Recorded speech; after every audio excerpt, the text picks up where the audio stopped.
Smo že nazaj, dobrodošli ponovno v naši družbi. Tokrat imam gostjo v studiu Figovec, ampak še preden se posvetimo njej, se posvetimo Roku, ki nam bo povedal, kakšno je stanje v prometu. Rok. Ja, hvala lepa za besedo, Maša. Na cestah še vedno nesreča brez večjih posebnosti, je pa zaradi predmeta na vozišču promet oviran na hitri cesti Izola-Koper pred predorom Markovec proti Ljubljani. Dela še vedno potekajo na ljubljanski obvoznici in sicer obnova priključka industrijska cone Moste Letališka cesta. Promet med razcepom Zadobrovo in Bizovikom poteka po dveh zoženih pasovih v vsako smer. Zaprt je tudi uvoz Ljubljana vzhod, Zaloške ceste proti Zadobrovi. Zaradi obnove predora Golovec promet poteka skozi eno predorsko cev dvosmerno. V obe smeri je prepovedan promet za vsa vozila z največjo dovoljeno maso nad 3,5 tone. Več podatkov o delih in zastojih lahko najdete na portalu Prominfo. Čakalna doba pa je na mejnem prehodu Gruškovje, to seveda velja opozoriti, če se odpravljate na Hrvaško. Toliko zaenkrat o stanju s cest, Maša, sedaj pa je beseda spet tvoja. Hvala, Rok, kmalu se gledamo z vremenom. Tako je, se gledamo. Mi gremo pa naprej. Dunja Gačnik je z menoj tukaj v studiu, njo smo že gostili, ampak za vse tiste, ki ste jo takrat morda zamudili, ena kratka predstavitev. Je ustanoviteljica PSQ metode in učiteljica STOT Pilatesa. Podjetnica, ki neizmerno uživa, da lahko pomaga drugim pri njihovih izzivih z zdravjem, počutjem, bolečinami v telesu in motivacijo. Deluje pod okriljem lastnega društva z imenom Športno društvo Metulj, ker se prelevimo lahko skupaj z njo oziroma z njeno pomočjo v Metulja. Njeno osnovno poslanstvo se je začelo z vadbo Pilatesa, ki je njena ljubezen že 20 let, uči pa ga 12 let. Vsakoletna izobraževanja prinašajo seveda tudi dodatna znanja, ki jih vpeljuje v svoje delo. Je še osebna trenerka, učitelj somatike in coach za produktivnost. V kratkem bo luč sveta tudi uradno ogledala njena lastna metoda, ki sem jo že prej omenila, PSQ metoda, ki bo plod vsega znanja in izkušenj, česar se že neizmerno veseli, skupaj z njo pa se tega veselimo seveda tudi mi, tako da Dunja, lepo pozdravljeni. Dober dan. Danes bomo imeli midve, saj na začetku eno tako pomladansko tematiko, recimo temu, ker prebudila se je pomlad, in z njo seveda tudi morda pri kakšnemu želje po malce več gibanja, če je kdo med zimo zaspal. Čeprav prihaja pa tudi do nekih takih ironičnih, kontradiktornih zadev, ker pogosto, ko pride pomlad, pride z njo tudi spomladanska utrujenost. Povej, kako se lahko v narekovajih borimo proti njej? Ja, tako, to je pač ena tipična zadeva, vsako pomlad, pomlad ista zgodba. Tudi tako sama opažam, da se spomladi bistveno več poveča spet obisk na vadbi, tako da je kar izziv. Je pa tako, ko ste rekli, ja, spomladi se vedno začnejo, ko se pač toplo začne, ko se sonce začne, spomladanska utrujenost. Posledično se nam nič ne da, bi samo posedali, bi samo tako, ko sem rekel, kot če kakšne kofetki, pa tako. Po drugi strani pa vemo, da treba nekaj narediti zase, da se bliža poletje, bližajo se kopalke, kratki rokavi, tako da je zelo težko, ja, je pa potrebno seveda motivacija, brez te pa ne gre nikjer, ne pri telovadbi, ne pri drugih stvareh, Kako pa se najlažje motiviramo, recimo? Jaz bi rekla tako, če nisi sam tak dober motivator, da res pač greš sam v naravo. Jaz sem predvsem mnenja, da narava dela čudeže, pač iti ven na sprehod s kolesom, kakorkoli. Če nimaš sam te motivacije, obvezno neko prijateljico najdeti, neko družbo. Če še tega ni, pa pač neka vodena skupinca, v današnjih časih je pač tako, da treba najti kakšno manjšo skupinco, kar je dovoljeno. Drugače pa ja, in tam se v bistvu najde potem ena družba, ki te ponavadi pripelje do tega, da res redno obiskuješ potem neko rekreacijo, kakršnakoli že pač je, Ja, nekateri imajo bolj razvito to notranjo motivacijo, nekateri potrebujejo bolj zunanjo. Tako. Kako pa bi svetovali, da naj začnejo zdaj spomladi z vadbo tisti, ki so morda bili med zimo manj fizično aktivni, pa niso tako recimo temu telesno pripravljeni? Ja, zdaj je tudi tako, se pa vedno treba s to rekreacijo začeti počasi, ne. Največji problem nastane glih ljudje, ko so se tako, kot sem prej rekla, ko se zaženejo, ko vejo, da pač manjka še 2-3 mesece do poletja in bi radi vse nadoknadili še za celo zimo nazaj in takrat se začnejo poškodbe, ne. In je zelo problem, ker pač teh strank je potem ogromno, ko prihajajo potem k meni in pač moram te poškodbe sanirati, in to ni v redu, ne. Tako da vedno s temi vsemi rekreacijami, vadbami, karkoli se pač že udejstvujete, treba začeti počasi. Treba najti eno zdravo mero, čeprav vem, včasih je to težko, ampak vedno pravijo, en tak rek počasi se daleč pride, ne. Res je. In preventiva je definitivno bolje kot kurativa, ker potem Tako. tudi dlje časa traja pa rehabilitacija in potem ne moremo biti toliko aktivni, kot bi si želeli. Tako. Je pa najbrž ne, sicer bi bilo priporočljivo, da bi se skozi celo leto enakomerno gibali, ne samo, ko pride pomlad. Ja, seveda. Saj zato pa obstajajo, se pravi, so neke vadbe, ki so namenjene mogoče tudi v notranjih prostorih. Zdaj recimo letošnjo zimo je bilo pač na žalost tako, da se pač v živo nismo mogli dobivati. Smo zadevo, recimo vsaj jaz sem pač naredila tako, da smo se dobivali preko Zooma, online. Kar se je kazalo tudi za eno super rešitev. Glih tako je bila motivacija prisotna, ker so ljudje točno vedeli, ob kateri uri, kam pridejo, in oddelajo svoje. Isto je, se pravi, če so nekje ljudje zunaj, še vedno se da, na sprehod se da iti, teč se da iti, kolo, lahko, če ni res nek sneg pa dež pa vse se da, v hribe se da hoditi, če niso neke razmere take. Tako da ja, samo vzeti si treba malo časa zase. Malo časa pa imeti voljo in motivacijo, kot smo že prej omenili. Tako. Katere so pa drugače nekatere take tipično spomladanske vadbe, ki jih lahko počnemo? Kaj lahko počnemo? Kako se lahko gibamo spomladi? Ja, tako kot sem že omenila, se pravi, začeti mogoče res tisti, ki niso čisto nič počeli, mogoče res z enimi sprehodi, daljšimi, ali v okolici doma, ali na bližnjih hrib, tako da še mogoče malo srce dela, da se malo utrip pospeši.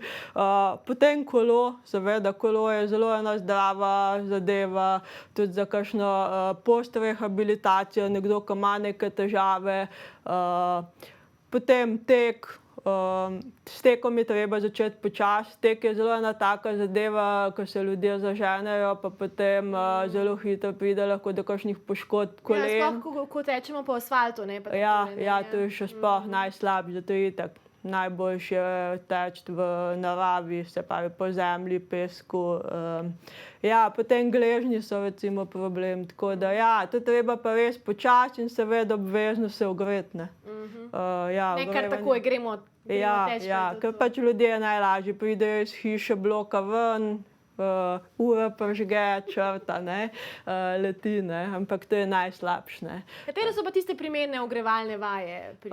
Obvezno se treba ogreti od glave pa do nog, to je definitivno. Ne samo malo z rokam pomigati, kakor jaz včasih vidim koga, malo roke levo, desno. In grejo! Ja, pa tako obvezno, se pravi, ne vem, če bi začeli pri nogah, se pa v gležnje ogreti, v kolena ogreti, boke, kolke ogreti, potem pa seveda, ja, pride tudi zgornji del na vrste. Tako da obvezno, to res poudarjam vsakič znova, ko prihajajo stranke k meni, ker pozabljajo ljudje na to. Sej bo, ne, sej meni se pa ne bo nič zgodilo, ne. Pa na žalost ni tako, ne. V bistvu vi delate tudi s strankami, ki imajo razne poškodbe. Katere poškodbe najpogosteje opažate in zakaj pride do njih? Kaj delajo ljudje narobe? Največ poškodb, pa bom rekla, kar se športa tiče, je s koleni in z gležnji, ne. To je pač eno je to, ko sem pač rekla, ta neogretost, drugo je pač napačna tehnika. Tega je ogromno, ker opažam, jaz sicer nisem nek strokovnjak za tek, ampak še vedno neke osnove seveda poznam, ker sem v teh vodah. In velikokrat opažam, ljudje ne obvladajo teka, ampak se mi zdi, da toliko je enih že inštruktorjev, toliko enih strokovnjakov, ki ti lahko pokažejo, kaj je prav, mogoče vsaj za par ur. Ker ja, če ti potem nekaj časa to napačno delaš, seveda se slej ko prej se začnejo problemi. Ali s tetivami, ali z sklepi, ali, mislim, tako, to je kupenih takih poškodb in potem boli, fajn, ne. In včasih je zelo težko potem te stvari sanirati, sploh če se dolgo časa nič ne naredi, ne. Tako da se mi zdi škoda, no. To so pač take najbolj tipične. Pa ja, če so pa kakšni taki športi ostali, ne vem, ko so kakšna košarka, badminton, neke take zadeve, so potem pa tudi ramenski del, ne. Se pa tudi zelo hitro lahko poškodujejo ljudje, ne. No, morda bomo pa več povedali o tem, kako jim potem pomagati pri rehabilitaciji po oglasih. Mi si bomo za nekaj trenutkov oddahnili, morda se v tem času lahko malce ogrejete. Ampak od glave do peta, ne samo z rokami se gledamo. Dobrodošli nazaj. Jaz Dunjo Gačnik, ustanoviteljico PSQ metode in učiteljico Stot Pilatesa, pa še marsičesa drugega, se pogovarjamo o vadbi, o spomladanski vadbi in o tem, do katerih poškodb pride, ne, če takole spomladi želimo malce preveč, malce prehitro. In zdaj bomo se malce še pomenili, kako potem te poškodbe rehabilitiramo, tako da Dunja ponovno pozdravljeni. Omenili ste, veliko ljudi pride z poškodbami prav gležnjev, kolen, potem te, ki imajo bolj skupinske športe, pa odbojka, pa to, pa tudi ramenskega obroča. Kako potem pri vas poskrbite za to, da se rehabilitirajo? Zdaj tako, ena zadeva je, da se pač določeni ljudje pridejo individualno, pač tisti, ki res hoče, da se samo njemu posvetim. Tako da obvezno potem jaz preden začnem s kakršnokoli obravnavo z vajami, se obvezno pogovorim, kje je problem, kaj počne, ker ljudje velikokrat, če me samo pokličejo ali pa napišejo en mail, zelo v grobem vse skupaj napisano, ne vem, boli me kolena, ne vem, zakaj me boli, ampak da ja se da kako pomagati, ne. Jaz pa obvezno potem po enem sklopu vprašanj, ki ga imam pač vedno pred sabo, vedno vprašam, kaj dejansko počnejo v življenju, se pravi, s kakšnim športom se ukvarjajo, na kakšen način, kolikokrat tedensko. To so stvari vse, ki so pomembne. Zraven je pa še pomembno ne samo sam šport, mogoče tam, ko je sama poškodba prišla, ampak tudi ostali del življenja, ne. Ker problem je tudi, se pravi, služba, sedeč način življenja, ker lahko zelo hitro, če so neke mišice že prej zakrčene, potem pa gremo na nek šport, samo še en majhen možnost, pa se trigger, pa je potem tako. Deluje, kot da je bilo tisto krivo, pa je v bistvu se nalagalo že toliko časa, tisto je pa se sprožilo. Tako da jaz obvezno to naredim, to je en del, drug del pa jaz potem naredim kot eno analizo telesa, da grem jaz potem res od glave pa do nog, preverim, kakšno je stanje, kako so sklepi, potem ena stvar, ki je zelo pomembna, se pravi, ne vem, že ramenski del, kolki, ali je vse v isti ravnini, ali so kakšne odstopanja, in na podlagi tega potem jaz sestavim en program vaj, ki jih potem z posamezno stranko delam. Če pa pač to pride do neke skupinske vadbe, se pravi, kjer nas je več, pa potem še vedno grem čez vsa ta vprašanja, res, da ne morem biti potem samo 100% posamezniku posvečeno, ampak vseeno, še vedno jaz sem v majhnih skupinah delam, tudi recimo prej, ko smo se lahko še v živo dobivali, jaz imam 8-9 ljudi na skupino, tako da jaz potem vsakega posameznika poznam, vem, zakaj pride, s kakšnimi problemi pride, tako da jaz potem seveda tudi te stvari prilagajam, ne pustim, vse delamo isto, ne. Ni to masovka, ne. Ja, tako, ne. Tako da ja, potem pa seveda stvar traja nekaj časa, par mesecev sigurno, ne, da je odvisno od same poškodbe, same bolečine. Ni vse tako danes pa jutri pa že v redu. Je potrebna potrpežljivost in potem se morda tisti, ki so ravno zaradi nepotrpežljivosti prišli do poškodbe, z rehabilitacijo naučijo te potrpežljivosti. Ja, ker pač ljudje pač mislijo, da pač Ja, poškodba se lahko zgodi v enem momentu, ampak kaj vse je pripeljalo prej, nekaj časa trajalo, da je do te poškodbe prišlo, razen če ne vem, nek padec, pa je zlom, pa take stvari, to je druga, ne. Ja, in pa ljudje mislijo, aha, se bom tudi tako hitro zadevo odpravil, ne, pa ne, ni, ne. Ker jaz pa se res probam posvetiti, da res vse mišice pa tistega sklepa, ne vem, če je to koleno problem, da jih okrepim, zato da se zadeva tukaj sanira, da ti lahko počasi spet začneš nazaj z istim športom ali pa pač kakšnim drugim, odvisno, ne. Ampak kot smo že prej omenili, bolje kot kurativa je preventiva. In prej smo že govorili o kakšnih primernih spomladanskih vadbah, takole tudi za tiste, ki morda niso bili prej čez zimo toliko aktivni. Najbrž je ena izmed takih vadb tudi nordijska hoja. In vi ste tudi inštruktorica nordijske hoje. Kaj so prednosti te hoje? Zakaj bi se odločili za nordijsko hojo, ne pa za običajno hojo? Ja, tako, jaz sem pač v bistvu to nordijsko hojo sprobala že kar enih 10 let nazaj. Sama sem se čistko šla na en dogodek, kjer so organizirali ta tečaj, da sploh vidim, zakaj se gre, ker sama sem ljubiteljica hoje, nisem pa ljubiteljica teka. In meni je pa recimo včasih, ja, pač hoja prepočasi, želela sem nekaj bolj intenzivnega, in recimo glih nordijska hoja je pač nekaj takega. Se pravi, jaz velikokrat rečem, da je to ena vmesna varianta med hojo pa med tekom. Zato, ker teka imaš... Ja, ker v bistvu imaš palce, posebne palce, ki so za nordijsko hojo. Velikokrat ljudje mislijo, da so palce za pohodništvo enake palicam za nordijsko hojo, pa niso. Kakšna pa je razlika? V višini je pač višina mora biti ta prava, zato da lahko pravilen korak delaš. Pa ni priporočljivo, da so te palce zložljive. Ponavadi te pohodne palce jih lahko zložiš, da jih daš potem v nahrbtnik, te pa so zelo priporočljivo, da so cele. Potem je pa tudi pašček je drugačen, ne. Tam je pač samo zanka, tukaj pa pride prav ježek, ki si prav napneš okrog zapestja in okrog potem roke, da je to res tako, drži, ne. Ker potem dejansko, ko pač ti hodiš, delaš te daljše korake, zato je pač tudi hitrejša potem ta hoja, s palcami pa se odrivaš. In če imaš ti seveda te ježke gor, ti potem v unem, ko ti se odrineš, ko gre roka nazaj za tvoje telo, ti malenkost palcev spustiš ta ročaj. Podobno kot pri teku na smučeh, ne? Ja, zadeva je zelo. V bistvu to je prišlo tudi na nek način iz tega, ker pozimi, ko so imeli treninge, ko so imeli teke na smučeh, potem je pa pač manjkalo poleti nek trening. Veš ti poleti pol leta biti brez vsega, potem pa spet, ne? Sploh to so neki profesionalci, ne? No, in so potem to zelo podobno zadevo naredili, da si lahko pač tudi tako, ne?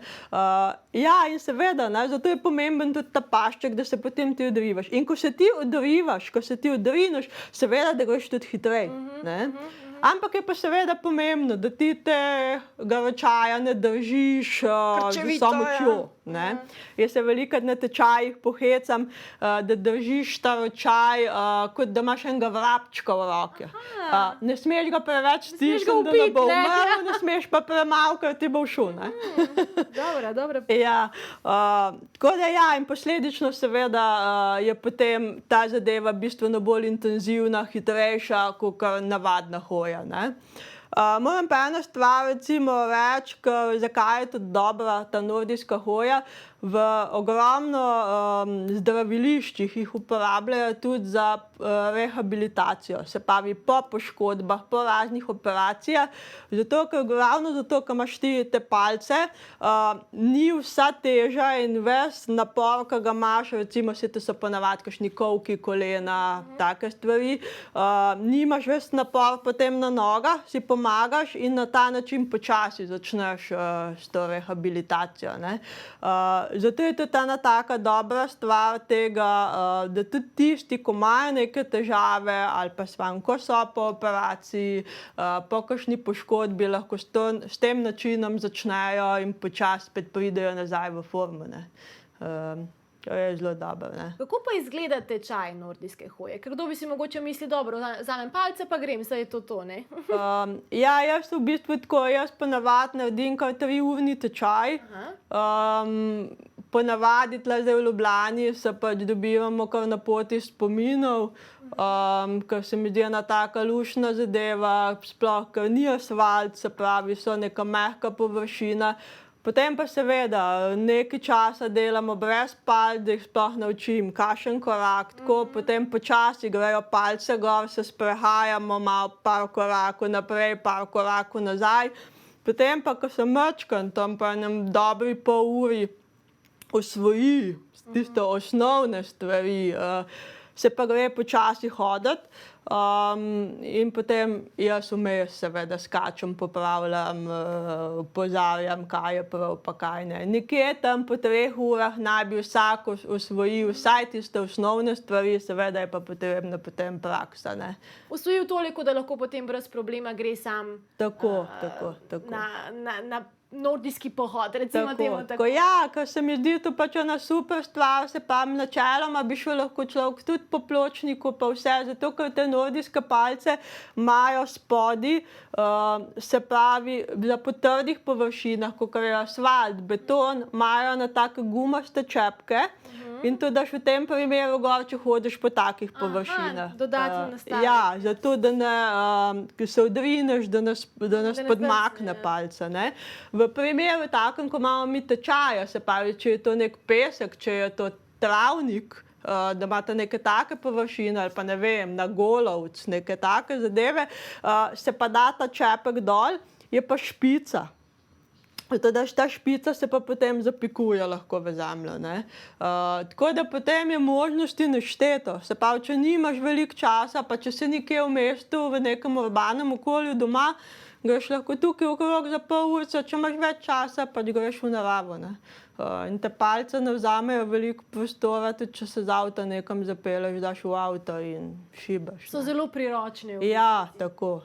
Ali se obeta zdaj v kakšni bližnji prihodnosti kakšen tečaj nordijske? Ja, jaz imam zdajle takoj po praznikih namenjen spet razpisati tečaj, zdaj ponavadi pred majem nikoli ne razpisujem, zaradi vremena, ker nikoli ne vem. Aprilsko vreme je nestanovitno. Ja, pa pol razpiš. Tako da ja, imam že kar nekaj klicev, ko čakajo, kdaj bom spet. Tako da ja, ljudje se ponavadi zelo hitro navdušim, tako da bo. Računam samo, da se to vreme naše aprilsko odpravi. Danes je zadnji april, tako da evo, jutri bo že maj in potem bo tudi vreme morda malo bolj stanovitno, lahko temu rečemo. Tako. Hvala za obisk, Dunja, in verjamem, da se bomo še kdaj videli, pa bomo še kakšno zanimivo temo obdelali. Tale spomladanska vadba je bila tema za vse v bistvu, ne? Ker vsi se lahko spomladi začnemo gibati, in tisti, ki smo se že prej, in tisti, ki se še prej niso. Hvala za obisk in se gledamo prav kmalu najbrž. Hvala tudi vam, srečno.